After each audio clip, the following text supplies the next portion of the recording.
So, నమస్కారం అండి. So, ఈ వెబినార్ అంతా తెలుగులోనే జరుగుద్ది.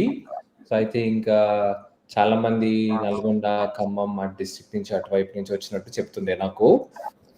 తెలుగు అందరికి ఓకే గదండీ! Right? Mister Arun, I think we are going ahead in Telugu, right? Yes. Okay. So, next స్లైడ్‌కెళ్దామా?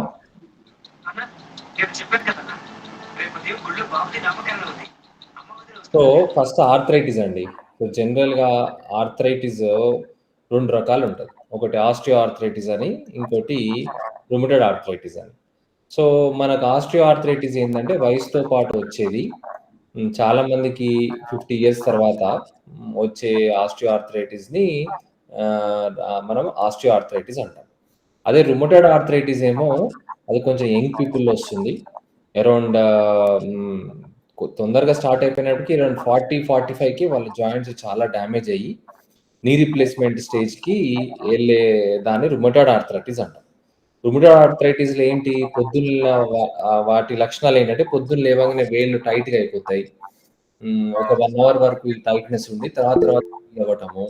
ముఖ్యంగా చేతి వేళ్ళు 2 చేతి వేళ్ళు నొప్పులు గాని, కాళ్ళలో ఉన్న 2 అంటే సిమెట్రికల్ జాయింట్ ఆర్థరైటిస్ అంటాం. అంటే 2 సైడ్స్ కూడా పెయిన్ రావటము, హ్యాండ్స్‌లో, లెగ్స్‌లో, ఫీట్‌లో స్మాల్ జాయింట్స్ ఇన్వాల్వ్ అవుతాయి. సో, అది సారీ. ఇప్పుడు ఆర్థరైటిస్ అంటే ఏంటి? ఆర్థరైటిస్ అంటే ఇన్‌ఫ్లమేషన్ ఆఫ్ బాడీ జాయింట్స్. అంటే ఎక్కడ జాయింట్ ఉన్నప్పటికీ, ఆ జాయింట్‌లో ఫ్రిక్షన్ జరగడం వల్ల. అంటే ఇన్‌ఫ్లమేషన్ అంటే ఏంటంటే జనరల్‌గా బాడీలో 2 సెల్స్ ఉంటాయి. ఒకటిని పోలీస్ సెల్స్ అంటాము. ఇంకోటి నార్మల్‌గా పోలీస్ సెల్స్ కూడా ఒక రకమైన ఎన్విరాన్మెంట్‌ని ఆపడానికి ట్రై చేస్తాయి. ఈ కొట్లాటలో ఇన్‌ఫ్లమేషన్‌లో ఒక సైడ్ పార్టికల్స్ అనేవి ఇంకా వేరే మాలిక్యూల్స్ రిలీజ్ అవ్వడం వల్ల ఆ జాయింట్ ఈ ఫ్రిక్షన్ వల్ల దాన్ని ఇన్‌ఫ్లమేషన్ అంటాం. It's a interaction between different cells. ఈ సెల్స్ ఇంటరాక్ట్ అవుతున్నప్పుడు ఒక రకమైన మాలిక్యూల్స్ రిలీజ్ అయ్యి అవి జాయింట్‌ని కూడా డ్యామేజ్ చేస్తాయి. ఇట్లా అయినప్పుడే దాన్ని ఆర్థరైటిస్ అంటాం. Okay. Next slide. Yeah! Next. అదే. నెక్స్ట్. ఎవరికొస్తుంది ఆర్థరైటిస్ అంటే ఇట్ కెన్ ఎఫెక్ట్ ఎనీబడీ. ఇందాక మనం అనుకున్నట్టు. ఓల్డర్ ఏజ్‌లో వచ్చేదేమో ఆస్టియో ఆర్థరైటిస్ అంటాం. తక్కువ ఏజ్‌ల నుంచే ఈ నొప్పులొచ్చేది మనం తెలుగులో కీళ్ళవాతం. దాన్ని రుమటాయిడ్ ఆర్థరైటిస్ అంటాం. ఈ ఆర్థరైటిస్ అనేది రకరకాల ఏజ్ గ్రూప్స్‌లో రకరకాల కారణాల వల్ల వస్తది. ఓకే. ఫర్ ఎగ్జాంపుల్ కొంతమందికి ఎప్పుడో ఒక చిన్న యాక్సిడెంట్ జరుగుతుంటది. యాక్సిడెంట్ వల్ల ఈ మోకాళ్ళు ఫర్ ఎగ్జాంపుల్ మనం మెయిన్‌గా నీ గురించి మాట్లాడుకుంటున్నాం కాబట్టి నీ జాయింట్ ఒకటి తొడ బోన్ ఉంటది. కింద లెగ్ బోన్ ఉంటది. తొడ బోన్‌ని మనం ఫీమర్ అనుకుంటాము. లెగ్ బోన్‌నేమో మనం టిబియా అనుకుంటాం. ఈ తొడ బోను కింద జాయింట్ దగ్గర ఫ్రాక్చర్ అయినా, లేకపోతే ఈ లెగ్ బోను పైన జాయింట్ దగ్గర ఫ్రాక్చర్ అయినా వాటి సర్ఫేస్ అంటే స్మూత్‌గా ఉండే సర్ఫేస్ ఫ్రాక్చర్ అవ్వడం వల్ల రఫ్ అయితది. అప్పుడప్పుడు మనము వాటిని స్క్రూస్‌తో గాని, ప్లేట్స్‌తో గాని ఎంత మంచిగా చేసినా కొంచెం హెచ్చు తగ్గులు ఆ సర్ఫేస్‌లో కొంచెము లెస్ థాన్ హాఫ్ సెంటీమీటర్ కంటే ఎక్కువ హెచ్చు తగ్గులుంటే ఆటోమేటిక్‌గా జాయింట్ ఓవర్ ద ఇయర్స్ ఆ ఫ్రిక్షన్ వల్ల డ్యామేజ్ అయితది. ఫర్ ఎగ్జాంపుల్ మనకు 35 ఇయర్స్ ఆ టైంలో నీ జాయింట్ ఒక ఫ్రాక్చర్ జరిగిందనుకోండి. అది ట్రీట్మెంట్‌లో కొంచెం పైకి కిందికి ఉన్న అట్లుంటే వితిన్ 10 ఇయర్స్ అంటే 30 ఇయర్స్‌లో ఫ్రాక్చర్ అయితే 40, 45కి మధ్యలోనే ఈ arthritis full blown osteo arthritis. It is not due to the age. Age వల్ల వచ్చే ఆర్థరైటిస్ ఏంటి? ఫ్రిక్షన్ వల్ల. రిపీటెడ్ ఇన్ని ఇయర్స్ మనము 50 ఫర్ ఎగ్జాంపుల్ మన దగ్గరకొస్తారు పేషెంట్ 53, 54 ఇయర్స్. డాక్టర్ గారు మోకాలు నొప్పులొస్తున్నాయి. ఇంతకుముందు ఎప్పుడు అక్కడ ఏమి ఇంజ్యూరీ జరగలేదు. ఏ లిగమెంట్ ఇంజ్యూరీ జరగలేదు. అట్లా వాళ్ళలో ఎందుకొస్తది? It's a part and parcel ageing ఒక ప్రాసెస్‌లో ఈ ఫ్రిక్షన్ జరగడం వల్ల వచ్చేదాన్ని రెగ్యులర్ ఆస్టియో ఆర్థరైటిస్. ఈ ఫ్రాక్చర్‌లో లిగమెంట్ వల్ల చిన్న ligament injuries for example ACL ligament అంటాం. చాలా మంది నీ జాయింట్‌లో ఉన్న లిగమెంట్స్ గాని మెనిస్కై అంటే నీ జాయింట్‌లో ఉన్న షాక్ అబ్జార్బర్. ఈ మెనిస్కై యొక్క షాక్ అబ్జార్బర్ ప్రాబ్లమ్ ఉన్నా, ఈ లిగమెంట్ ఉన్న చాలా మంది నెగ్లెక్ట్ చేస్తున్నారు. చిన్న ఏజ్‌లో ఏముందిలే. ఎందుకంటే అది పెద్ద పెయిన్ రాదు. కొన్ని రోజులు పెయిన్ వచ్చి, వాపు వచ్చి తర్వాత చిన్న సెటిల్ అయితుంటది. కానీ ఈ లిగమెంట్ ఇంజ్యూరీస్ గాని, ఈ షాక్ అబ్జార్బర్ ఇంజ్యూరీస్‌ని మనం కీ హోల్ సర్జరీస్ తోటి చేసుకుంటాం. ఇవి గనక చేయకపోతే ఓ 10, 15 ఇయర్స్‌లనే ఆ జాయింట్ యొక్క బయోమెకానిక్స్ ఈ ఫిజియాలజీ మారిపోయి అవి కూడా ఆర్థరైటిస్ వస్తాయి. సో వీటిని కూడా సెకండరీ ఆర్థరైటిస్ అంటాం. యంగ్ ఏజ్ గ్రూప్లో ఎటువంటి ఇంజురీస్ లేకుండా వచ్చే ఆర్థరైటిస్ని రుమటాయిడ్, మనం జనరల్గా కీళ్ళవాతం అని పిలుచుకుంటాం, రుమటాయిడ్ ఆర్థరైటిస్ అంటాం. సో హూ గెట్స్ ఆర్థరైటిస్ అన్ని ఏజెస్లో వస్తాయి. చిన్న ఏజ్లో వచ్చేది ఒక కారణం ఉండొచ్చు, పెద్ద ఏజ్లో వచ్చేది ఒక కారణం ఉండొచ్చు, అట్లా. ఓకేనా? Next. So what is arthritis? Early science and symptoms that you should not ignore. Next. So మరి ఇప్పుడు ముఖ్యంగా మనం ఎటువంటి ఆర్థరైటిస్ గురించి మాట్లాడుకుంటున్నాం అంటే నీ ఆస్టియో ఆర్థరైటిస్ చాలా మందికి 45 నుంచి కూడా ఈ పెయిన్స్, నీ పెయిన్స్ అనేవి రావడం జరుగుతున్నాయి. సో మనం ఎర్లీగానే వీటిని రికగ్నైజ్ చేయాలి. ఎందుకు వీటి ఎర్లీగా రికగ్నైజ్ చేయాలి? ఫర్ ఎగ్జాంపుల్ మనకు 45 ఇయర్స్ ఏజ్ ఉన్నాము, మనం ఇప్పుడే స్టేజ్ 1 స్టేజ్ 2లో రికగ్నైజ్ చేసినాము, చేసి మనం కొన్ని జాగ్రత్తలు తీసుకుంటే ఈ నీ జాయింట్ని ఒక 10 to 15 ఇయర్స్ మనం సర్జరీ లేకుండా కాపాడుకోవచ్చు. సో దానివల్ల ఏంటి మనకు ప్లస్, ఇప్పుడు 45 ఇయర్స్ టైంలోనే మనం తీసుకునే జాగ్రత్తలు ఒక 10 ఇయర్స్ 15 ఇయర్స్ మనం ప్రొలాంగ్ చేసి మనం సర్జరీ అవాయిడ్ చేసుకున్నట్టే కదా. అంటే ఆటోమేటిక్గా మనం వేసుకున్న జాయింట్ ఒక లైఫ్ ఫ్యూచర్లో ఒకవేళ మనకు సర్జరీకి వెళ్ళినప్పటికీ మనం దాన్ని డిలే చేసుకున్నాం కదా. సో అందుకనే మనం ముందే గనక మనము ఆస్టియోఆర్థరైటిస్ సిమ్టమ్స్ని కనిపెట్టి డాక్టర్ యొక్క దగ్గరికి, డాక్టర్ సలహా మేరకు మనం ముందుకెళ్తే మనం చాలా సంవత్సరాల కొద్దీ జాయింట్ రీప్లేస్మెంట్ వరకు వెళ్లకుండా మనం నయం చేసుకోవచ్చు. సో అటువంటి ఏంటివి సిమ్టమ్స్? జనరల్గా ఇందాక మనం అనుకున్నట్టు సౌండ్స్, చాలా మంది సౌండ్స్ వస్తాయి. సో సౌండ్ ఏది, డాక్టర్ గారు నాకు లోపల జాయింట్ కరకర శబ్దాలు వస్తున్నాయి, ఆ శబ్దాలు వచ్చినప్పుడు విపరీతమైన నొప్పి వస్తున్నది, లేకపోతే ఎప్పుడు నడిచినా కూడా నాకు అట్లా రాసుకుంటున్నట్టు ఫీలింగ్ అనిపిస్తున్నది నడుచుంటే, ఎత్తులు ఎక్కుతుంటే అని అంటారు. సో సౌండ్ జనరల్గా యంగ్ పీపుల్లో కూడా సౌండ్స్ వస్తాయి. మనం ఏది చేతులు ఇట్లా అనుకున్నా ఇట్లా అనుకున్నా. సో జనరల్గా నార్మల్గా సౌండ్స్ వస్తే ప్రాబ్లం ఏం కాదు, సౌండ్ పెయిన్ కలిసి రాకూడదు. సో ఈ ఆస్టియోఆర్థరైటిస్లో ఏమైపోద్ది అంటే వచ్చే సౌండ్తో పాటు పెయిన్ కూడా వస్తుంది. సో ఈ రెండు సిమ్టమ్స్ ఇట్లా వస్తున్నప్పుడు, లేకపోతే వాపు వస్తుంది, కాళ్ళు మోకాలు ఒక అర్ధగంట నడిచినాము ఎర్లీ స్టేజ్ ఉన్నప్పుడు, ఒక హాఫ్ అన్ అవర్ ఈరోజు ఎక్కువ పని చేసినాం, ఆటోమేటిక్గా నైట్ వచ్చేసరికల్లా కాలంతా స్వెల్లింగ్ వచ్చేసి వాపు వచ్చేసి ఇక రాత్రి నిద్ర పట్టకుండా అయ్యే స్టేజ్కి వస్తుంది. ఇంకోటి, కాళ్ళు వంకర అవ్వడం స్టార్ట్ అయినాయి. కాళ్ళు మన జనరల్గా ఎవరు కాళ్ళైనా వయసు ఉన్నప్పుడు స్ట్రైట్గా ఉంటాయి, కానీ మనము ఆస్టియోఆర్థరైటిస్ స్టేజ్ ప్రోగ్రెస్ అవుతున్న కొద్దీ నడక కూడా కొంచెం మారి వంకర అవుతూ ఉంటుంది. అట్లనే నొప్పి. సో ఈ నొప్పి కూడా జాయింట్తో 45 ఇయర్స్ తర్వాత నీ జాయింట్స్ నొప్పి వస్తున్నాయి, ఎమ్మటే మనము డాక్టర్ని కలవాలి. ఫ్లెక్సిబిలిటీ తగ్గిపోవడం, ఫ్లెక్సిబిలిటీ ఇంతకుముందు మంచిగా యోగాసనాలు అన్నీ వేయగలుగుతున్నాయి, ఇప్పుడు వేస్తుంటే విపరీతమైన నొప్పి వస్తున్నది, స్టిఫ్ అయిపోతున్నది. సో ఇవన్నీ కూడా ఈ మోకాళ్ళ అరుగుదల యొక్క సిమ్టమ్స్. ఒక 10 మెట్లు 20 మెట్లు ఎక్కితే నొప్పి అవుతున్నది, లేకపోతే ల్యాండ్ సమానంగా లేకుండా ఒడిదుడుకులు ఉన్న ల్యాండ్ పైన నడిస్తే నొప్పి అవుతున్నది. సో ఇటువంటివన్నీ మన సిమ్టమ్స్ అనమాట. ఈ సిమ్టమ్స్ అన్ని మనము రికగ్నైజ్ చేసుకుని ముఖ్యంగా స్వెల్లింగ్, పెయిన్, సౌండ్స్తో పాటు పెయిన్, బోన్ జాయింట్లో సౌండ్స్తో పాటు పెయిన్స్, స్టిఫ్నెస్, ఇవన్నీ కూడా మనకు లక్షణాలు. వీటిని ఈ ముఖ్యంగా 40-45 ఉన్న వాళ్ళు ఇగ్నోర్ చేయకపోతే ఎమ్మటే హెల్ప్ తీసుకుంటే we can prolong the life span. Next.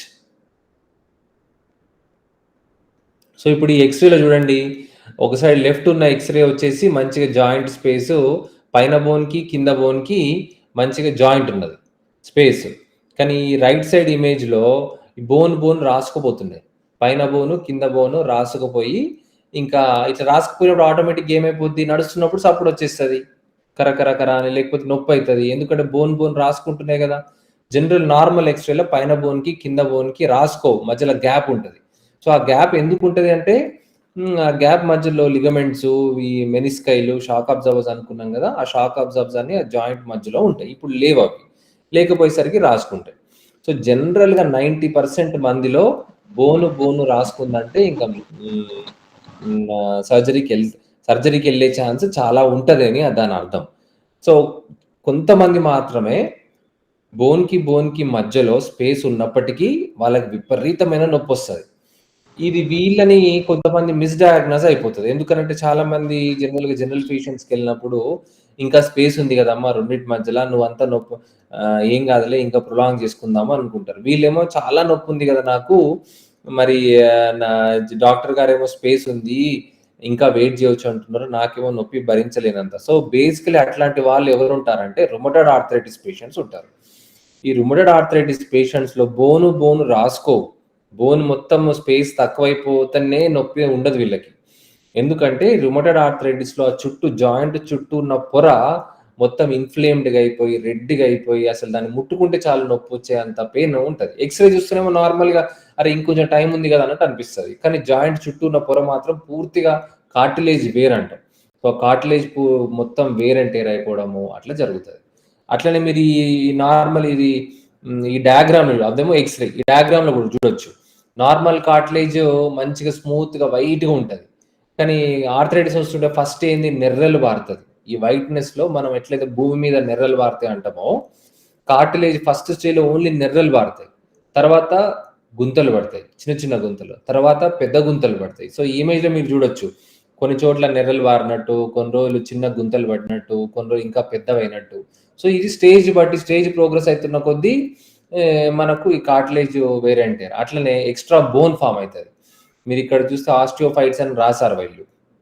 ఏంది బోన్ ఏమైపోద్దంటే, ఈ ప్రెషర్‌కి తట్టుకోలేక కింద బోను, పైన బోను ఇట్లా బయటికి ఎక్స్‌పాండ్ అయితుంటాయి. ఎక్స్‌పాండ్ అయ్యి కొన్ని కొమ్ములు లెక్కొస్తుంటాయి. ఆ కొమ్ముల్ని ఆస్టియోఫైట్స్ అంటాం. సో, వాటిని మనం ఎక్స్‌రేలో చూడొచ్చు. ఈ కార్టిలేజ్‌ని మాత్రం మనం ఎక్స్‌రేలో చూడలేం. ఎంఆర్ఐ చేయాల్సి అందుకనే కొంతమందిలో పైన బోన్‌కి, కింద బోన్‌కి మధ్యలో గ్యాప్ ఉన్నప్పటికీ పెయిన్ చాలా ఉందంటే మేము ఎంఆర్ఐ రాస్తాం కొన్ని సందర్భాల్లో. ఎందుకంటే ఆ కార్టిలేజ్ స్టేజ్‌ని ఐడెంటిఫై చేయడానికి. ఓకేనా? నెక్స్ట్. సో, ఇగ అదే అడ్వాన్స్ అయితున్న కొద్దీ మీరు చూసారుగా ఇందాక ముందు ఎట్లుండెనో, ఇప్పుడు ఎట్లుండెనో మొత్తము ఈ జాయింట్ బోన్ రుద్దుకుంటున్నాయి. మొత్తం సర్ఫేస్ స్మూత్‌నెస్ పోయింది. ఈ గుంటలు పడ్డాయి. బోని స్పర్స్ వచ్చేసినాయి. జాయింట్ స్పేస్ మొత్తం తగ్గిపోయింది. సో, ఇదంతా అడ్వాన్సెస్‌లో జరుగుతుంది. ఓకేనా? నెక్స్ట్. ఒక చిన్న వీడియో వస్తుందండి మనకు. నేను చెప్పానుగా ఫీమర్ బోన్ అంటే పైన తొడలో ఉన్న బోన్‌ని ఫీమర్ బోన్ అంటారు. లెగ్‌లో ఉన్న బోన్‌ని టిబియా అంటారు. నేను చెప్పిన మెనిస్కస్ అని రాసారుగా ఆ మెనిస్కస్ ఏదైనా ఒక షాక్ అబ్జార్బర్ లాంటిది. అది ఏసీఎల్. ఇప్పుడు స్పోర్ట్స్ పీపుల్‌లో మనం ACL tyres, meniscal tyres neglect చేస్తే ఆర్థరైటిస్ అనేది చాలా తొందరగా వస్తది. అందుకని అసలు నెగ్లెక్ట్ చేయకూడదు అట్లాంటి వాటిలో. ఇప్పుడు చూడండి మంచిగుంది జాయింట్ స్మూత్‌గా, నీట్‌గా కొన్ని రోజులైతే ఏమైంది గుంతలు పడుతుంది. రఫ్ అయిపోతుంది. సో, ఏజ్ పెరుగుతున్న కొద్దీ ఇట్లా జరుగుతుంది. ఆ మెనిస్కల్ టేర్ అయిపోయింది. రెడ్‌గా వచ్చేసిన షాక్ అబ్జార్బర్ ఏమైంది టేర్స్ వచ్చేసినాయి. సో, ఇట్లా జరిగి ఓవర్ ఇప్పుడు చూడండి ఎక్స్‌రే అక్కడ గ్యాప్ ఉన్నది. ఈ ఎక్స్‌రేలో గ్యాప్ లేదు. బోన్ రాసుకుంటుంది. గుంతలు పెట్టడం స్టార్ట్ చేసింది ఆల్రెడీ. అట్లా. సో, నడుస్తుంటే కూడా ఏంటి మనకు ఫస్ట్ ఈ యుక్త వయసులో ఉన్నప్పుడు మంచిగా స్ట్రెయిట్‌గా ఉంటది కాళ్ళు. ఎప్పుడైతే ఇది వంగి గుంతలు పెట్టేసరికి బెండ్ అయిపోతది. అందుకే మనం చాలా మంది ఊర్లలో చూస్తుంటాం. ముసలి వాళ్ళు నడుస్తున్న మొత్తం కాళ్ళు వంకరైపోయి బౌల్డ్ లెగ్స్ అంటాం. అట్లా నడుస్తూ ఉంటుంటారు. సో, అది కూడా చాలా డేంజరస్. ఎందుకో నేను చెప్తాను తర్వాత.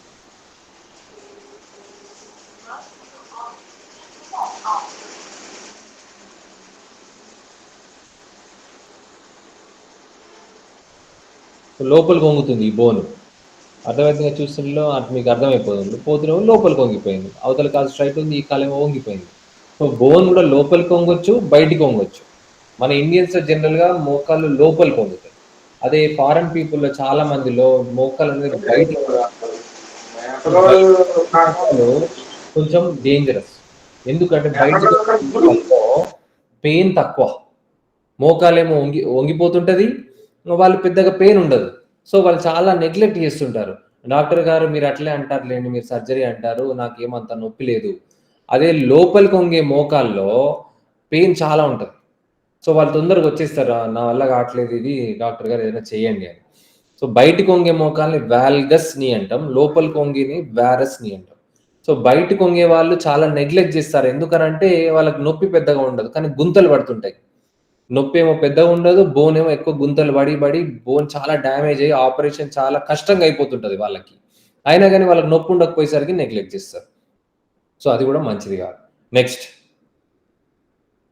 సో ఇది ఎక్స్రేలు చూసారు కదా ఎట్లా జాయింట్ స్పేస్ తగ్గిపోయిందో. ఇట్లా మనం జనరల్‌గా ఏం చేస్తామంటే డాక్టర్ ఫస్ట్ ఎర్లీ స్టేజ్‌లో ఐడెంటిఫై చేసుకోవాలి అనుకుంటే ఫస్ట్ ఎక్స్రేస్ తీస్తాం ఇలా. ఎక్స్రేస్ తీస్తే మనకు మోకాలు వేడి చాలామంది చాలా చోట్ల పడుకొని తీపిస్తారు ఎక్స్రేస్. పడుకొని మోకాలు ఎక్స్రే తీపిచ్చడం కరెక్ట్ కాదు. ఏది ఆస్టియో ఆర్థరైటిస్ కోసం. నిల్చోబెట్టి ఎక్స్రే తీయాలి. ఎందుకు అనంటే నిల్చుంటేనే మన జాయింట్ పైన లోడ్ పడతది. సో, లోడ్ పడ్డప్పుడు స్పేస్ ఎంతున్నదనేది మనకి ఇంపార్టెంట్. అందుకే ఎప్పుడైనా మోకాలు నొప్పులు కోసము, మోకాలు అరుగుదల కోసం పోవాలనుకున్నప్పుడు ఎక్స్‌రేస్ తీసుకోవాలి. ఎక్స్‌రేస్ తీసి ఎట్లా తీయాలి? ఇట్లా నిలబడి తీయాలి. పడుకొని తీసుకోవడం కాదు. ఓకేనా? నెక్స్ట్. సో, రిస్క్ ఫ్యాక్టర్స్ ఏంది?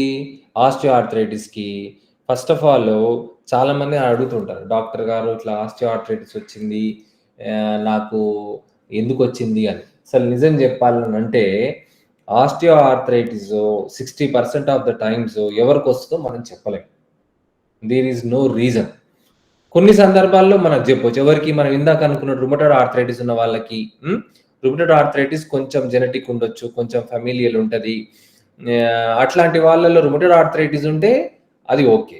లేదంటే మనకు చిన్నప్పుడు ఇందాక చెప్పిన లిగమెంట్ టేర్స్, మెనిస్కల్ టేర్స్ లేకపోతే ఫ్రాక్చర్స్ అట్లా జరిగింది. వాళ్ళలో మనకు తెలుస్తది. మీ మోకాలు ఎందుకు అరిగిందమ్మా?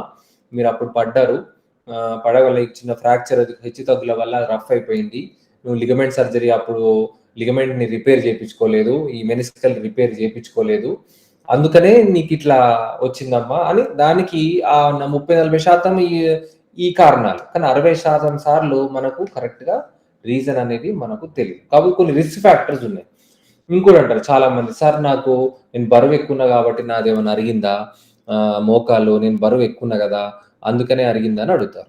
సో, వాళ్ళకి కూడా చెప్పేది రీసెర్చ్ ఇంటర్నేషనల్ లెవెల్ రీసెర్చ్ గూడా మనం ఉండే బరువుకి, మోకాళ్ళ నొప్పులకి సంబంధం లేదు. కానీ ఒక్కసారి మోకాలు నొప్పి గనక స్టార్ట్ అయితే, మీరు బరువు తగ్గితే, ఖచ్చితంగా మీ నొప్పులనేవి చాలా రిలీఫు దొరుకుతది. అది నాట్ ఓన్లీ బరువు ఎక్కువున్న వాళ్ళకే గాదు. నార్మల్‌గా ఫర్ ఎగ్జాంపుల్ మీరు 80 కేజీలే ఉన్నారు. కొంచెం ఎక్కువ బేసికల్లీ మీ హైట్‌కి కొంచెం ఎక్కువున్నారు. వెయిట్ 10 కేజీలు. ఇప్పుడు మోకాలు నొప్పులు స్టార్ట్ అయినాయి. మీరు గూడా ఒక 5 కేజీలు, 6 కేజీలు బరువు తగ్గితే మీకది చాలా ఉపశమనాన్నిస్తది. ఎందుకు? మనం 60 కేజీల బరువున్నాము. నడుస్తుంటే మన మోకాలు జాయింట్ పైన 125 కేజీల బరువు పడతది. అంటే దాన్ని జాయింట్ రియాక్షన్ ఫోర్స్ అంటాం.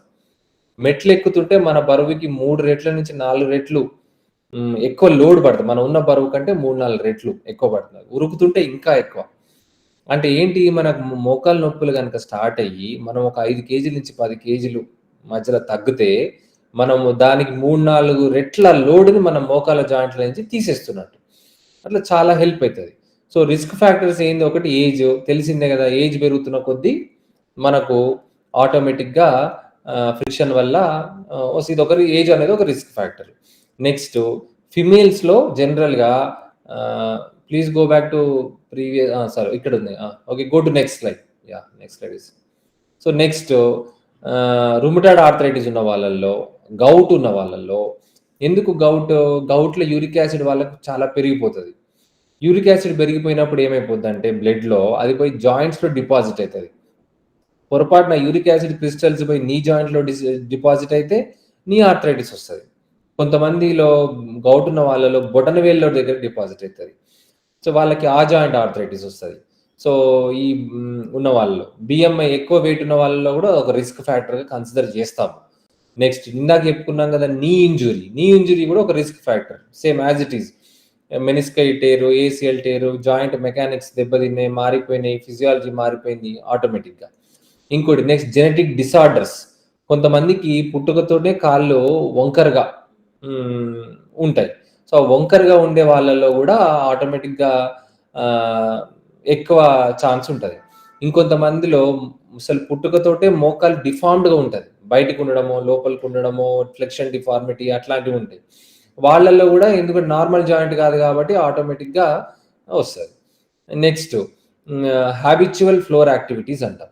అంటే ఒక జనరల్‌గా మన ఇండియన్ పాపులేషన్‌లో చక్రం ముక్లం వేసుకొని కింద కూర్చోవటము, లేదంటే మన ముస్లిం సోదరులు నమాజ్‌కెళ్తారు. నీళ్ళు ఎవ్రీ డే నమాజ్ చేసేటప్పుడు నీల్ డౌన్ చేసి చేస్తారు.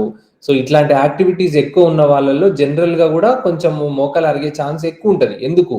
సో ఇందాక మనం అనుకున్నట్టే 60 కేజీల బరువు ఉంటే మనము చక్లముక్లం వేసుకొని కాళ్ళ కింద కూర్చొని లేసేటప్పుడు 180 kgs to 200 kgs weight joint reaction force అంటాం. అట్లనే ఇండియన్ టాయిలెట్స్ కూడా అంతే కదా, మనం కింద కూర్చుంటాం. కింద కూర్చొని లేసేటప్పుడు నీ జాయింట్ పైన ఫోర్స్ అనేది చాలా అధికంగా ఉంటుంది. సో ఇవి కూడా ఏంటంటే ఒక రకమైన రిస్క్ ఫ్యాక్టర్స్. జనరల్లీ ఈ రిస్క్ ఫ్యాక్టర్స్ని తగ్గించుకోవాలి. నెక్స్ట్ ఇంకోటి హై ఇంపాక్ట్ ఫిజికల్ యాక్టివిటీ. మనం చూస్తుంటాం మన టౌన్స్లలో జనరల్గా 50 ఇయర్స్ 55 ఇయర్స్ వచ్చిన తర్వాత కూడా షటిల్ ఆడుతుంటారు. చాలా పివోటింగ్ యాక్టివిటీస్ విపరీతంగా రన్నింగ్ చేస్తుంటారు. సో మీకు నొప్పి లేకపోతే అసలు మోకాలు నొప్పి లేదు. మనం కొంతమంది ఊర్లలో చూస్తాం 60-65 ఇయర్స్ వచ్చినప్పటికీ వాళ్ళకి మోకాలు నొప్పులు ఉండవు, మంచిగా ఉరుకుతుంటారు. దానికి రీజన్ లేదు మన దగ్గర. అసలు ఇప్పటికి సైన్స్లో మనం చెప్పలేం ఎవరు అట్లా ఉంటారు, ఎవరు ఎట్లా ఉంటారు, ఎవరికి నొప్పులు వస్తాయని. కానీ మీకు నొప్పులు వచ్చిన తర్వాత కూడా మీది 60 సంవత్సరాలు ఉండి ఆ పక్కన ఆయన షటిల్ ఆడుతున్నాడు, ఆయనకు 60 సంవత్సరాలు ఉన్నాయి, నేను కూడా షటిల్ ఆడతా అని అంటే అది కరెక్ట్ కాదు.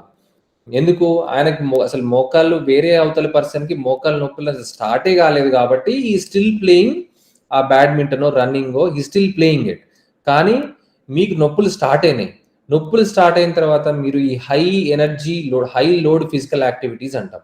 అంటే ఇప్పుడు షటిల్ ఆడేటప్పుడు మనం ట్విస్టింగ్ చేయాలి, టర్నింగ్ చేయాలి, ఎగురి కొడతాము, ల్యాండ్ అవుతాము. అదే టైం రన్నింగ్లో కూడా విపరీతంగా రన్నింగ్ చేస్తుంటే ఈ నీ క్యాప్ అనే పైన బాగా ప్రెషర్ పడి అరుగుతుంటుంది. సో ఒకసారి మీ ఏజ్ 50 ఇయర్స్ దాటి మీకు మోకాలు నొప్పులు స్టార్ట్ అయ్యి మీరు ఇంకా మళ్ళీ physical activity, high impact physical activities చేస్తున్నారనుకోండి, ఏది షటిల్ లాగానో లేకపోతే ఈ విపరీతంగా రన్నింగ్, ట్రెక్కింగ్ అంటాం, ఒడిదుడుకులు ఉన్న ల్యాండ్ పైన ట్రెక్కింగ్, ఇవన్నీ చేస్తుంటే ఆటోమేటిక్గా నీస్ పైన మీరు ఎక్కువ ప్రెషర్ పెడుతున్నట్టు. సో ఇట్లాంటివి చేస్తే ఇవన్నీ రిస్క్ ఫ్యాక్టర్స్ అవుతాయి. Next slide please. Yeah, so ఇప్పుడు మోస్ట్ ఇంపార్టెంట్ థింగ్, ఇప్పుడు ట్రీట్మెంట్ ఆప్షన్స్ ఏంటి? సో ఫస్ట్ ఇది మనం ముందు నుంచి అనుకున్నట్టు 95% ఆఫ్ ద టైమ్స్ మోకాలు నొప్పులకి ఆపరేషన్ లేకుండా కనీసం ఒక 5 సంవత్సరాల నుంచి 10 సంవత్సరాలు ట్రై చేయవచ్చు. మనం తొందరగా ఎర్లీగా రికగ్నైజ్ చేస్తే. ఎందుకు? ఉన్న రిస్క్ ఫ్యాక్టర్స్ని మనం తగ్గించుకోవాలి, అంతే కదా. సో ఏంటివి అవి? ఫస్ట్ అంటే జాయింట్ లోపల ఇన్ఫ్లమేషన్ జరుగుతున్నది, ఇన్ఫ్లమేషన్ తగ్గించాలి. ఇన్ఫ్లమేషన్ తగ్గించాలంటే ఏంటి? అట్లీస్ట్ ఒక 10 to 15 days యాంటీ ఇన్ఫ్లమేటరీస్ వాడాలి.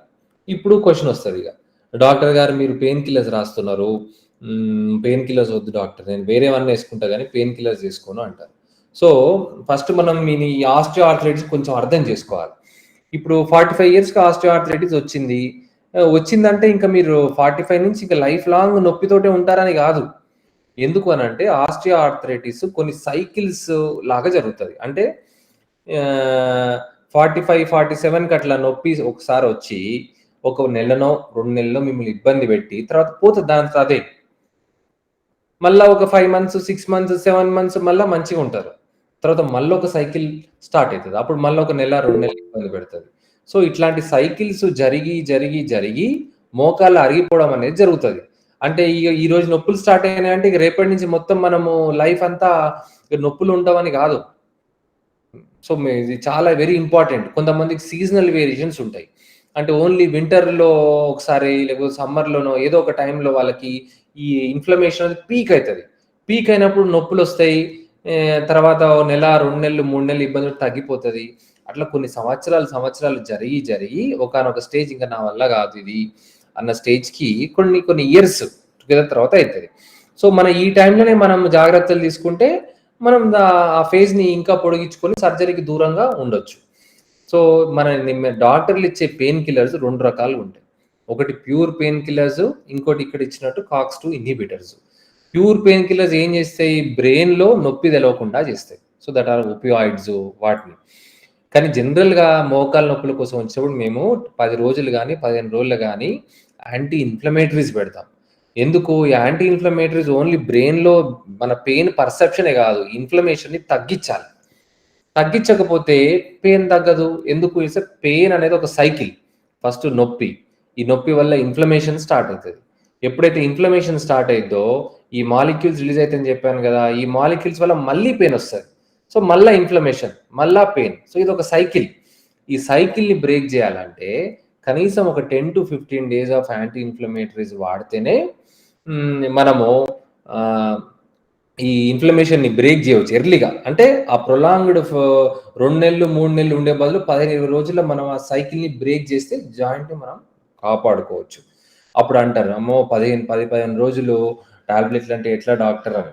సో చాలా సార్లు మేము ఇచ్చేవి బేసిక్ పారాసిటమాల్, లానాలియర్ అంటాం. కొంచెం హై డోస్‌లో బేసిక్. సో ఇవి చాలా చాలా సేఫ్.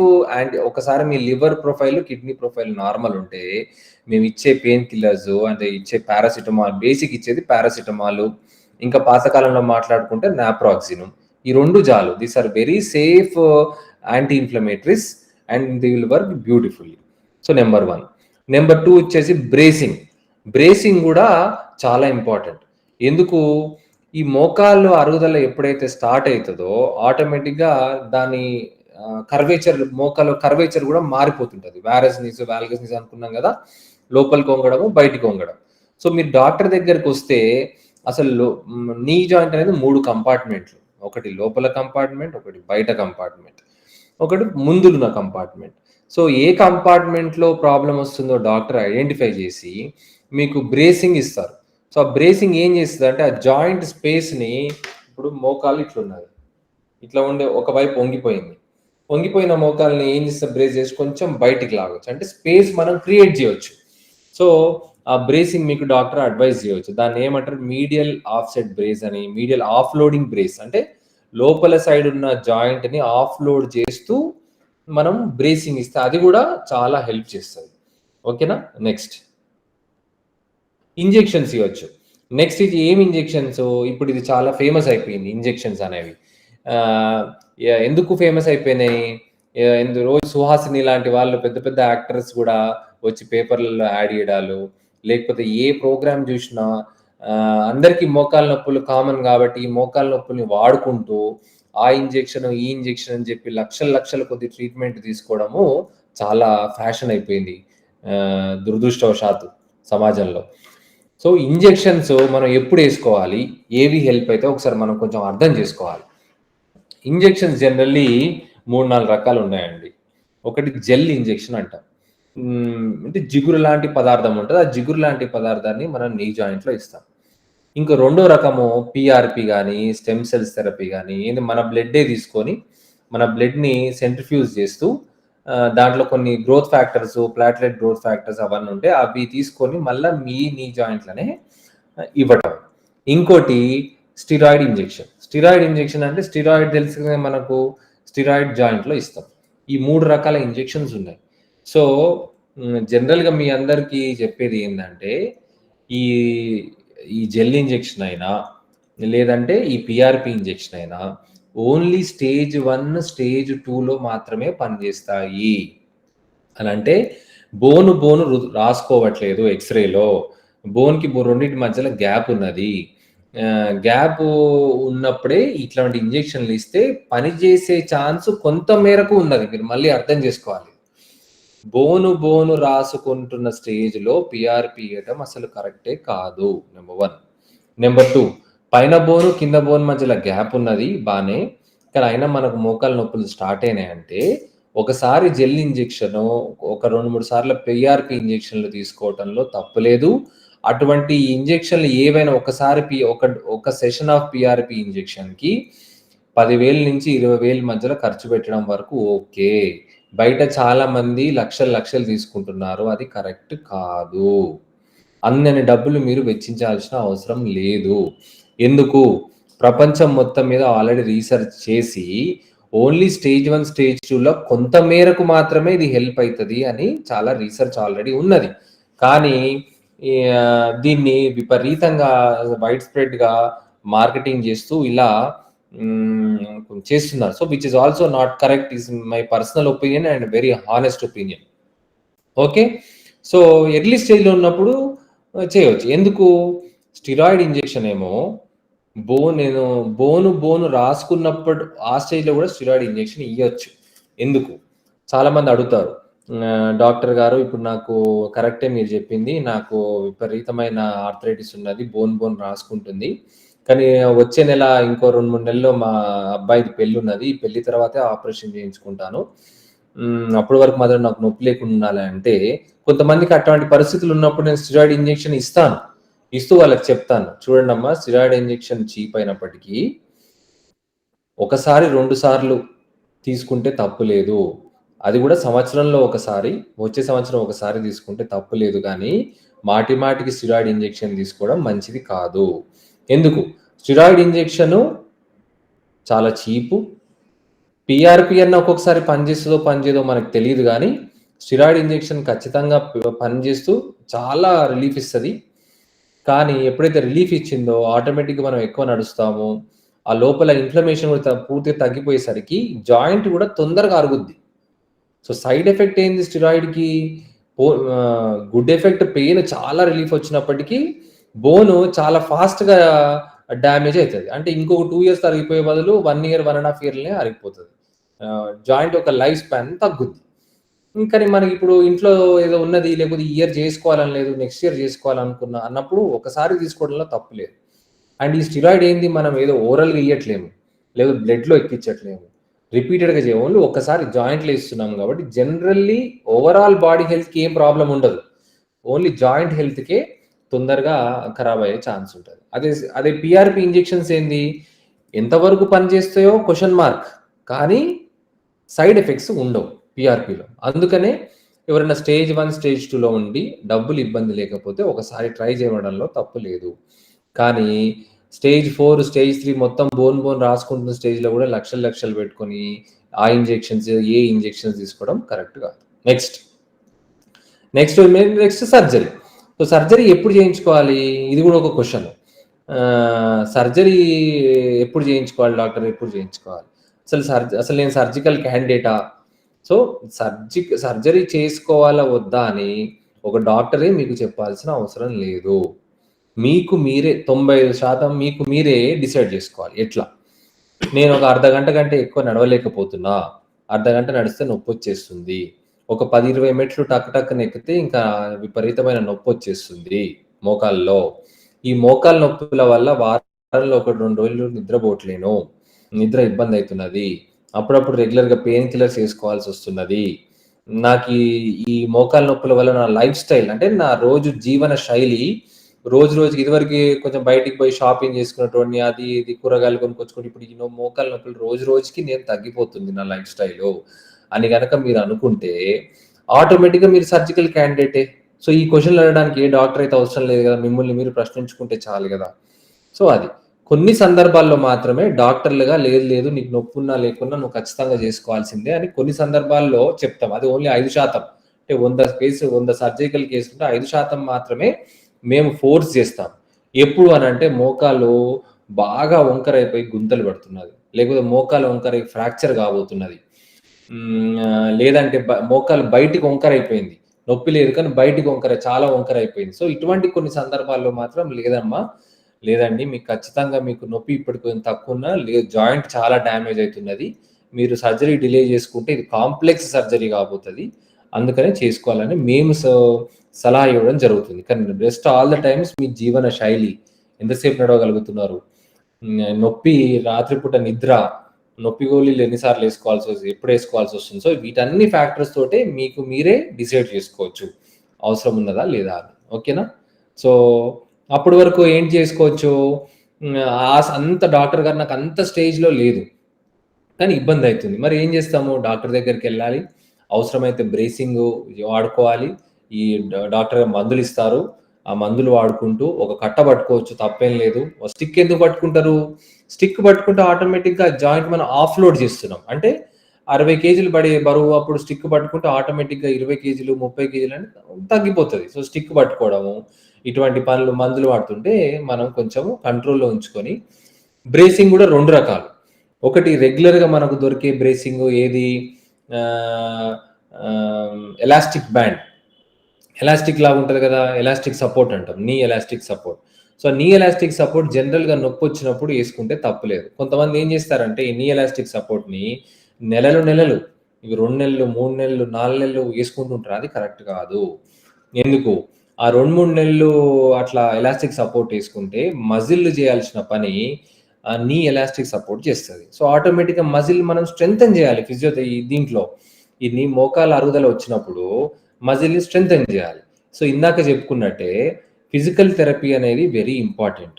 మీకు ఒక్కసారి ఆస్టియోఆర్థరైటిస్ వచ్చిన తర్వాత సర్జరీ స్టేజ్‌లో లేదు అని డాక్టర్ చెప్పిన తర్వాత మీరు ఈ మోకాళ్ళ ఎక్సర్‌సైజులు ఒకసారి నేర్చుకొని ఇంక లైఫ్ లాంగ్ ప్రతిరోజు మనం ఎట్లయితే బ్రేక్‌ఫాస్ట్ చేస్తామో అదే విధంగా నీ ఎక్సర్‌సైజ్ కూడా కొన్ని ఉంటాయి. Muscle strengthening. మజిల్ స్ట్రెంథెన్ చేస్తే ఏమైతది? ఆటోమేటిక్‌గా మన వెయిట్‌ని కొంత మజిల్ తీసుకుంటది. కొంత జాయింట్ తీసుకుంటది. అంటే జాయింట్ లేకపోతే మజిల్ వీక్ ఉంటే ఏమైతది? వెయిట్ అంతా మొత్తం జాయింటే తీసుకుంటది. తీసుకొని తొందరగా అరుగుద్ది. అందుకనే మజిల్ స్ట్రెంథెనింగ్ కూడా వెరీ, వెరీ ఇంపార్టెంట్. మీరు ఎలాస్టిక్ సపోర్ట్ నెలలు వేసుకుంటే మజిల్స్ వీక్ అయిపోతాయి. మీరు బ్రేస్ పైన డిపెండెంట్ అవుతారు. అదే ఇంకో రకమైన బ్రేస్ ఏంది? Medial offloading brace. ఈ మీడియల్ ఆఫ్‌లోడింగ్ బ్రేస్ మాత్రం మీరు ఒక 2, 3 మంత్స్ ఒకసారి స్టేజ్ అయిపోయేంత వరకు వేసుకోవచ్చు. ఎందుకు అది ఏం చేస్తది? ఆ గ్యాప్‌ని మీరు నడుస్తున్నప్పుడల్లా ఓపెన్ చేసి పెడుతది క్లోజ్ కాకుండా. అది మీకు చాలా హెల్ప్ చేస్తది. So, bracing, physical therapy, injections, ointment అంటాం. టాపికల్ మెడికేషన్స్ అంటే ఆయింట్‌మెంట్. ఆయింట్‌మెంట్ ఏంటి? మొత్తం మంచిగా రోజుకి 2 సార్లు, 3 సార్లు ఆయింట్‌మెంట్ పెట్టుకొని ఐస్ ప్యాక్స్ పెట్టుకోవచ్చు. ఎప్పుడు నేను ఇందాక చెప్పిన ఫేజెస్ ఆస్టియోఆర్థరైటిస్ ఫేజెస్ లాగా వస్తదన్నా గనుక కొన్ని రోజులు మంచిగుండి, కొన్ని రోజులు మళ్ళా చాలా వస్తది. సో, అట్లా సడెన్‌గా పీక్ అయినప్పుడు ఆ ఫేజు మనం ఈ ఆయింట్‌మెంట్ పెట్టుకొని ఐస్ ప్యాక్ రోజుకి 2 సార్లు, 3 సార్లు పెట్టుకోవడంలో ఎటువంటి తప్పు లేదు. ఎందుకు? ఈ స్కిన్ నుంచి డ్రగ్ అబ్జార్బ్ అయ్యేది చాలా తక్కువ బ్లడ్ స్ట్రీమ్‌లకి. అందుకనే టాపికల్ మెడికేషన్స్ జనరల్‌గా సేఫ్ గానే. ఇంకోటి కొన్ని లైఫ్ స్టైల్ మోడిఫికేషన్స్ చేసుకోండి అని అంటాం. అండ్ అవి ఏవి? ఒకటి ఇండియన్ టాయిలెట్ వాడకుండా వెస్టర్న్ టాయిలెట్ కన్వర్ట్ కమ్మని. ఎందుకు? Same reason. కింద కూర్చొని లేచేటప్పుడు నీ ఫ్లెక్షన్, నీ ఎంత డీప్‌గా ఫ్లెక్స్ చేస్తే జాయింట్ పైన అంత లోడ్ పడతది. సో, డీప్ ఫ్లెక్షన్స్ అవాయిడ్ చేయాలి. కొంతమంది డాక్టర్ గారు నేను యోగా చేసుకుంటా. అవును, మోకాలు నొప్పి లేకపోతే యోగా చేసుకోండి, ఏమి ఇబ్బంది లేదు. కానీ మోకాలు నొప్పి వచ్చిన తర్వాత కూడా యోగాలో అది కూడా డీప్ ఫ్లెక్షన్ ఎక్సర్సైజ్‌లు. డీప్ ఫ్లెక్షన్ ఎక్సర్సైజ్ అంటే సూర్య నమస్కారం లేచినప్పుడు బాగా మోకాలు బాగా బెండ్ చేస్తారు కదా! అటువంటి ఎక్సర్సైజ్ అటువంటి యోగా చేయడం కరెక్ట్ కాదు. ఓకేనా? సో, ఈ ఇండియన్ టాయిలెట్ మార్చుకోవడము, ఈ డీప్ ఫ్లెక్షన్ ఎక్సర్సైజ్ బంద్ చేయడము, మెట్లెక్కి దిగడం తక్కువ చేయడము. ఇంకోటి వాకింగ్ అలవాటు ఉంది. No problem. వాకింగ్ చేసుకోవచ్చు. రోజుకి 2 కిలోమీటర్ల నుంచి 3 కిలోమీటర్లు వాకింగ్ చేసుకోవడంలో తప్పు లేదు. కానీ ఆ వాకింగ్ ఎటువంటి ల్యాండ్ పైన చేయాలి? సమానమైన మీద చేయాలి. ఒడిదుడుకులున్న ల్యాండు, ఎత్తులు ఎక్కడము, ఎత్తులు దిగడము అట్లాంటి వాకింగ్ చేయొద్దు. ఎందుకు? సేమ్ మళ్ళీ ఎత్తులు ఎక్కుతున్నాం అంటే జాయింట్ పైన లోడ్ ఎక్కువ పెడుతున్నాం. ఎత్తులు దిగుతున్నాం, జాయింట్ పైన లోడ్ ఎక్కువ పెడుతున్నాం. Cycling is very good. Cycling ఎట్లాంటి సైక్లింగ్ చేయాలి? జీరో పవర్ ఉండొద్దు. స్టేషనరీ ఇంట్లో ఉంటుంది కదా స్టేషనరీ సైకిల్, అట్లాంటి సైకిల్ తీసుకొని ఆ పవర్‌ని జీరో మీద పెట్టి సైక్లింగ్ చేసుకోవాలి. అట్లనే స్విమ్మింగ్ కూడా చాలా మంచిది. ఎందుకు? దానిపైన లోడ్ వేయకుండా వాటర్ పైన బియాన్సీ అంటాం కదా! సో, స్విమ్మింగ్ చేస్తున్నాం కాబట్టి అది కూడా చాలా మంచిది. సో, ఇటువంటి లైఫ్ స్టైల్ మోడిఫికేషన్స్ చేసుకొని, ఎక్సర్సైజ్ చేసుకొని, బ్రేసింగు ఈ ఈ ఆస్టియోఆర్థరైటిస్ ఒక పీక్ ఫేజ్ వచ్చినప్పుడు మందులు వాడటము, డాక్టర్ తోటి రెగ్యులర్‌గా ప్రతి 6 నెలలకోసారి టచ్‌లో ఉండడం ఇవన్నీ చేస్తే చాలా వరకు బెటర్ ఉంటది. ఇంకేంటి ఫుడ్ హ్యాబిట్స్. ఫుడ్ హ్యాబిట్స్ ఏంటి? ఆహ్, వి మనము యాంటీ ఇన్‌ఫ్లమేటరీ డైట్‌ని అడ్వైస్ చేస్తాం. అంటే ఏంటి? ఇప్పుడు స్మోకింగ్ అనేది ఇన్‌ఫ్లమేషన్ కాదు. స్మోకింగ్ జనరల్‌గానే బాడీలో ఇన్‌ఫ్లమేషన్ ఎక్కువ ఉంటది స్మోకింగ్ చేసే వాళ్ళలో. సో, స్మోకింగ్ అవాయిడ్ చేయాలి. ఆల్కహాల్ ఏదో 60 ఎంఎల్ పర్ డే వరకు ఓకే. ఎక్కువ ఆల్కహాల్ బింజ్ డ్రింకింగ్ అంటాం. అంటే ఒకేసారి హాఫ్ బాటిల్, క్వార్టర్ ఇట్లా తాగుతుంటారు కదా! Binge drinking is very bad for joint health. So, తీసుకోవాల్సిన ఫుడ్ మనకు ఒమేగా ఫిష్ క్యాప్సూల్స్ ఏసుకోవాలి. జనరల్‌గా మనం సీ ఫుడ్ తినడం తక్కువ కాబట్టి సీ ఫుడ్ సాల్మన్స్‌లో హై ఫ్యాటీ ఫిష్ అంటాం. సాల్మన్స్ అట్లాంటి వాటిలల్లో ఒమేగా ఫిష్ క్యాప్సూల్స్ అన్న ఏసుకోవాలి. ఫిష్ అన్న తినాలి. లేదంటే కుర్కుమిన్, ఇప్పుడు మన పసుపు ఉంటది కదా! పసుపుని కొంచెం హై డోస్‌లో మనకు టాబ్లెట్స్ లాగా వస్తాయి ఇప్పుడు. ఆ కుర్కుమిన్ టాబ్లెట్స్ దాంట్లో పసుపు హై క్వాలిటీలో ఉన్న ఎక్స్ట్రాక్ట్ తీసుకొని చేస్తారు. ఆ కుర్కుమిన్ తినొచ్చు. నెక్స్ట్ ఆల్మండ్స్, వాల్‌నట్సు, అదే విధంగా fresh fruits, green leafy vegetables ఇవన్నీ ఏంటంటే బాడీలో యాంటీ ఇన్‌ఫ్లమేటరీ డైట్. అంటే ఆ ఇన్‌ఫ్లమేషన్ యొక్క ఎన్విరాన్మెంట్‌ని తగ్గించే ఫుడ్ ఇదంతా. అదే రెడ్ మీట్ అంటే మనం మటను, బీఫు ఇట్లాంటివి చాలా బాడీలో రెడ్ మీట్ ఎప్పుడైనా ఇన్‌ఫ్లమేషన్ కాజ్ చేస్తది. సో, ఇన్‌ఫ్లమేషన్ కాజ్ చేసే ఫుడ్స్‌ని తగ్గించాలి. సో, ఇంకోటి నేను డైట్ అంతా మార్చినా ఆహ్, ఇంకా నాకు తగ్గిపోద్ది అనుకోవడం కూడా కరెక్ట్ కాదు. సో, ఇట్స్ నాట్ డైట్ అనేది ఈ ఇన్‌ఫ్లమేషన్‌ని తగ్గించుకొని దానికి సహాయపడతది. తోడ్పడతది. అంతేగాని డైట్ తోటే మనం మొత్తము మారిపోద్ది అని కూడా మనం ఆ ట్రాప్‌లో పడ్డం కూడా కరెక్ట్ కాదు. ఇటువంటి ఫుడ్ తిని ఒక మోస్తారు వరకు మనం దాన్ని కంట్రోల్‌లో ఉంచుకోవచ్చు. Okay. Next. Next slide. So, ఇందులో గూడా ఇచ్చారు. ఏమేం జాగ్రత్తలు తీసుకోవాలి. మీరక్కడ జూస్తే మజిల్ వీక్‌నెస్‌ని అవాయిడ్ జేయాలి. అంతే గదా! మజిల్ వీక్ అయితే ఏమైద్ది జాయింట్ పైన లోడ్ ఎక్కువ పడతది. ఓవర్ యూజ్ రీ ఇంజ్యూరీని నీ ఇంజ్యూరీ అదే ఇందాక చెప్పిన ఏసీఎల్, మెనిస్కై ఇట్లాంటివి ఉన్నప్పుడు ట్రీట్మెంట్ తీసుకోవాలి. ప్రివెంట్ స్పోర్ట్స్ రిలేటెడ్ నీ ఇంజ్యూరీ. స్పోర్ట్స్ ఆడేటప్పుడు ఇవన్నీ ఎట్లా సరైన వార్మ్ అప్ తీసుకొని ఇవన్నీ చేసుకొని చేస్తే ఆటోమేటిక్ ప్రివెన్షన్ చేసుకోవాలి. ఓవర్ వెయిట్ ఉండి పెయిన్ వస్తుందంటే వెయిట్ తగ్గాలి. అదే అట్లనే ఫీమేల్స్‌లో చాలా మంది మెనోపాజ్ వచ్చే టైంకి ఏమైపోద్దంటే హార్మోన్స్ అనేవి చాలా డ్రాస్టిక్‌గా మారిపోతాయి. మేల్స్‌లో హార్మోన్స్ బోన్‌కి స్ట్రాంగ్‌గా ఉండే హార్మోన్స్ 65, 70 వరకు గూడా ఉంటాయి. కానీ ఫీమేల్స్‌లో ఒకసారి మెనోపాజ్ అయిపోయిన తర్వాత హార్మోన్స్ మారేసరికి బోన్స్ కూడా చాలా వీక్ అయిపోతాయి. వీక్ అయిన బోన్స్ తొందరగా అరిగే తత్వం గూడా ఉంటది. సో, అందుకని వాళ్ళు గూడా మెనోపాజ్ టైంలో వెయిట్ గెయిన్ గాకుండా బీఎండీ బోన్ మినరల్ డెన్సిటీ టెస్ట్ అంటాం. అసలు డెన్సిటీని ఒకసారి మెనోపాజ్ అయిపోయిన తర్వాత ఎవ్రీ 3 ఇయర్స్‌కి చెక్ చేసుకోవటము, ఇట్లాంటివన్నీ చేయాలి. చేస్తే ఆటోమేటిక్‌గా మనకు ఈ మోకాళ్ళ నొప్పులనేవి సర్జరీ వరకు దూరం పోకుండా కాపాడుకోవచ్చు. నెక్స్ట్. సో, ఇవన్నీ నాన్ సర్జికల్ ట్రీట్మెంట్స్ అండి. నెక్స్ట్. నెక్స్ట్. సో, కోవిడ్‌లో నెక్స్ట్ ఈ ఆస్టియో ఆర్థరైటిస్‌కి క్యూర్ ఉంది. క్యూర్ ఎట్లా మొత్తం తగ్గిపోవాలి డాక్టర్ నాకు ఈ ఆస్టియో ఆర్థరైటిస్ అనంటే, మొత్తం తగ్గిపోయే మెడిసిను, ఆపరేషన్‌లు కూడా చేసేవి ప్రపంచంలో ఇప్పటి వరకి ఎక్కడ రాలేదు. ఎవరన్నా చెప్పినా గూడా నమ్మాల్సిన అవసరం లేదు. ఓన్లీ మనం ప్రివెంట్ తీసుకొని తగిన జాగ్రత్తలు తీసుకోవడం వరకే మన బాధ్యత. దాంతో ఒకసారి వచ్చి సెట్ అయ్యి అరిగిపోయిన తర్వాత so, we should only try to prevent. Okay. Next. Next slide. Next. So, ఇవన్నీ ఆల్రెడీ మాట్లాడుకున్నామండి మనము.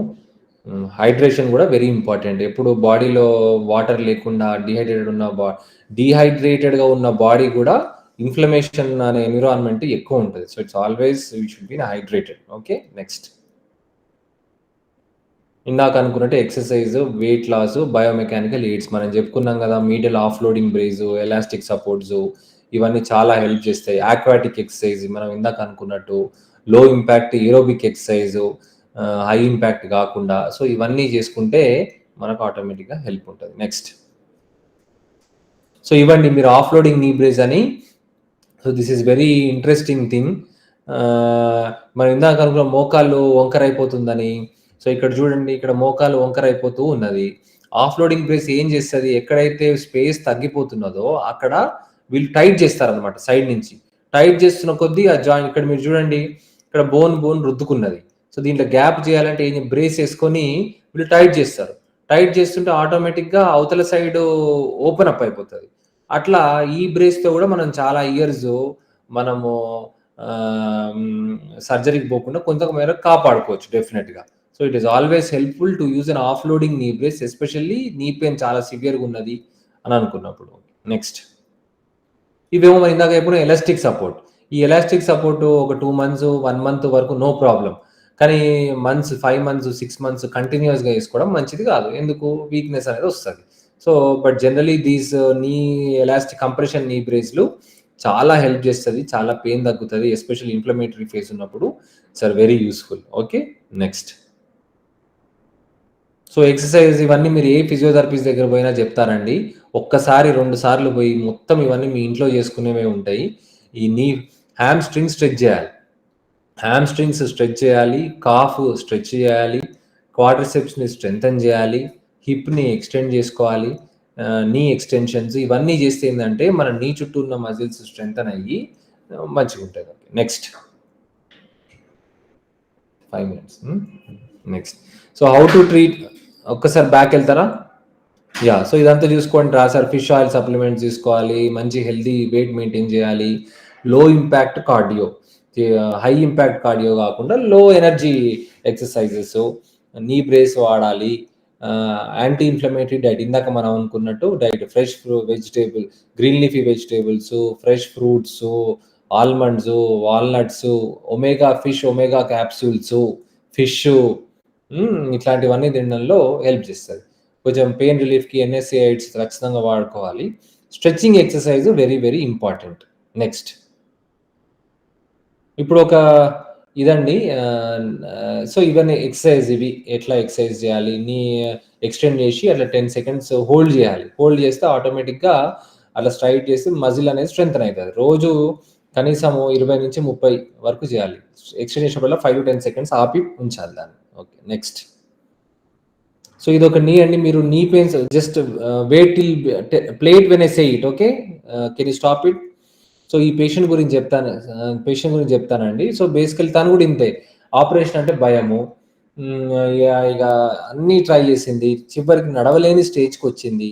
సో మేము యాజ్ అ డాక్టర్గా మేము అడ్వైజ్ చేసేది ఏంటంటే, మరీ మీ జీవన శైలి మొత్తం నడవలేని స్టేజ్కి వచ్చి కుంటే స్టేజ్కి వచ్చేసి అంతవరకు ప్రొలాంగ్ చేయడం కూడా కరెక్ట్ కాదు. ఒక స్టేజ్ వరకు మీ లైఫ్ స్టైల్ ఇబ్బంది పడనంత వరకు దీన్ని నాన్ మెడికల్ ఆప్షన్స్తో చేసుకోవడం పర్లేదు. కానీ కేవలం ఆపరేషన్ అంటే భయపడి ఆపరేషన్ చేసుకోకుండా ఉండడం కరెక్ట్ కాదు. ఎందుకు? Total knee replacement is a very successful surgery. మొత్తం ప్రపంచంలో ఎన్నో రకాల సర్జరీలు ఉంటే total knee replacement is 4th safest surgery. In fact జనరల్గా చిన్న హాస్పిటల్లో జరిగే అపెండిక్స్ సర్జరీ కన్నా సేఫ్. ఎందుకు? మన ఆపరేషన్కి వెళ్ళే ముందే మనము పేషెంట్ లివర్ ఎట్లున్నది, కిడ్నీ ఎట్లున్నది, హార్ట్ ఎట్లున్నది, బ్లడ్ ఎట్లున్నది, యూరిన్ లెవెల్ ఇన్ఫెక్షన్ ఉన్నది, అన్ని రకాల జాగ్రత్తలు తీసుకొని అనస్థెటిస్ట్కి చూపించుకొని జనరల్ మెడిసిన్ డాక్టర్ చూపించుకున్న తర్వాతనే మనం సర్జరీకి తీసుకుంటాం. సో అందుకే this is like the 4th safest surgery అని ఇంటర్నేషనల్ రీసెర్చ్ వరల్డ్ వైడ్ కూడా రికగ్నైజ్ చేసిన సర్జరీ. సో కాబట్టి సర్జరీ అంటే భయపడాల్సిన అవసరం లేదు. ఇప్పుడు ఈ video please play the video. చూడండి, అసలు నడవలేక అడుగు తీసి అడుగు వేయలేక, ఇద్దరు పట్టుకున్నా కూడా. కరెక్ట్ ఆమెనే 6 వారాలకి ఎంత ఫ్రీగా నడుస్తుంది, అసలు 6 వీక్స్కి అసలు సింపుల్గా ఫ్రీగా నడుస్తుంది. సో మరీ ఇబ్బంది పడుతూ కూడా ఇన్ని రోజులు డిలే చేసుకోవడము కరెక్ట్ కాదు. నెక్స్ట్, సో ఎందుకు ఇందాక కూడా చెప్పా, మోకాలు లోపల వంగిపోయేని చాలా డేంజరస్. ఎందుకు? ఈ సెంటర్ స్లైడ్ చూడొచ్చు, మోకాలు వంకర అయిపోయింది, అక్కడ ఫ్రాక్చర్ అయింది, ఇలా క్లియర్గా లేదు. కానీ రైట్ సైడ్ ఉన్న ఫ్రాక్చర్ ఎట్లయిపోయిందో చాలా పెద్దగా అయిపోయింది, మొత్తం అతకకుండా అయిపోయింది. ఎందుకు? ఒకసారి మోకాలు అరిగిపోయిన మోకాళ్ళు వల్ల కింద ఫ్రాక్చర్ అయితే అది అతకదు. దాన్ని మనం చాలా కాంప్లికేటెడ్ సర్జరీ, ఇట్లా రాడ్ వేసుకొని తను నా దగ్గరకు వచ్చే ముందు తను ఆల్మోస్ట్ 9 నెలలు బెడ్ మీదనే పడుకుందంట, ఫ్రాక్చర్ అయ్యి. ఎవరో దీనికి ఆపరేషన్ చేయడం చాలా కష్టము, ఫస్ట్ ఫ్రాక్చర్ అతకాలి, నువ్వు బెడ్ మీద పండుకో, చిన్న పట్టి వేస్తాను అని అంటే అట్లనే పడుకొని 6 నెలలు 9 నెలలు పడుకొని నా స్టేజ్కి వస్తే చివరికి వితిన్ 5 monthsలో మొత్తం యూనిట్ అయిపోయింది. పెద్ద సర్జరీ ఇది, చాలా కాంప్లికేటెడ్ సర్జరీ, కానీ నీట్గా చేసినాము, చాలా హ్యాపీ. సో అందుకనే మోకాళ్ళు బాగా వంకర అయితే ఇరిగిపోతాయి. సింపుల్, ఏం లేవు, ఇల్లు కడుతున్నాం, పిల్లర్ స్ట్రైట్గా ఉన్నది, పిల్లర్ స్ట్రైట్గా ఉన్న పిల్లర్ పైన ఎంత బరువు వేసినా పర్లేదు, కానీ పిల్లర్ వంకర అయిపోతుంటే ఏమవుతుంది, ఒక అవసరంలో బ్రేక్ అవుతుంది. సో ఆ స్టేజ్ వరకు తీసుకోవడం కూడా కరెక్ట్ కాదు. నెక్స్ట్, ఇది కూడా ఇంకోటి, ఇది కూడా అంతే. వంకర అయితే ఏం చేసింది, గుంతలు పెడుతున్నది, అంటే పై బోను కింద బోన్లో గుంతలు పెడుతున్నది. అప్పుడు వరకు కూడా పేషెంట్లు భయపడి రారు. సో ఇట్లా చేయడము, ఆపరేషన్ లేకుండా ట్రీట్మెంట్ చేసుకోవడం గుడ్, 90% 95% జరుగుద్ది ఒక స్టేజ్ వరకు. కానీ ఆ స్టేజ్ వచ్చిన తర్వాత కూడా నేను ఏం కాదు, నేను ఇంకా ఇట్లనే వెళ్ళదీస్తానంటే చిన్న సర్జరీ, సింపుల్గా అయిపోయే సర్జరీని మనం చాలా కాంప్లెక్స్ చేసుకున్న స్టేజ్కి తెచ్చుకుంటున్నట్టు. ఓకేనా? నెక్స్ట్, సో ఇంకోటండి, జనరల్గా నేను నీ రీప్లేస్మెంట్స్, హిప్ రీప్లేస్మెంట్స్కే ఫేమస్ అయినప్పటికీ నేను ఇంకోటి రివిజన్ నీ రీప్లేస్మెంట్స్ అంటే ఓ 15-20 సంవత్సరాల ముందు ఆపరేషన్ చేసుకున్నారు. ఇప్పుడు దాని లైఫ్ స్పాన్ అయిపోయింది. అటువంటి నీస్‌ని గూడా ఖరాబయిన లేకపోతే ఇదివరకు ఇన్ఫెక్షన్స్ అయినాయి. ఇదివరకు ఏందంటే మనం ఒక 5-6 ఇయర్స్ బ్యాక్ గూడా జాయింట్ ఖరాబయినా, ఇన్ఫెక్షన్ అయినా చాలా భయపడేవాళ్ళు సర్జన్స్. కానీ ఇప్పుడొచ్చిన లేటెస్ట్ టెక్నిక్స్, లేటెస్ట్ ఇంప్లాంట్స్ కూడా రివిజన్ ఇప్పుడు మీరు ఇందులో చూస్తే it's not simple knee replacement. Just పైన, కింద గాదు. కింద స్లీవ్స్ లాగున్నాయి మీరు ఎక్స్‌రే‌లో చూస్తే. పైన రాడ్, కింద రాడ్, మధ్యలో స్లీవ్స్. ఇటువంటి రివిజన్ సర్జరీస్ చేసి కూడా మనం పేషెంట్‌కి ఇంకొక అడిషనల్ 15-20 ఇయర్స్ మళ్ళీ గూడా లైఫ్ స్పాన్ ఇవ్వచ్చు. సో, అన్ని రకాల కాంప్లికేషన్స్‌ని గూడా ఇప్పుడు చాలా అడ్వాన్స్‌డ్‌గా మనం ట్రీట్మెంట్ చేస్తున్నాం. నెక్స్ట్. థాంక్స్ అండి.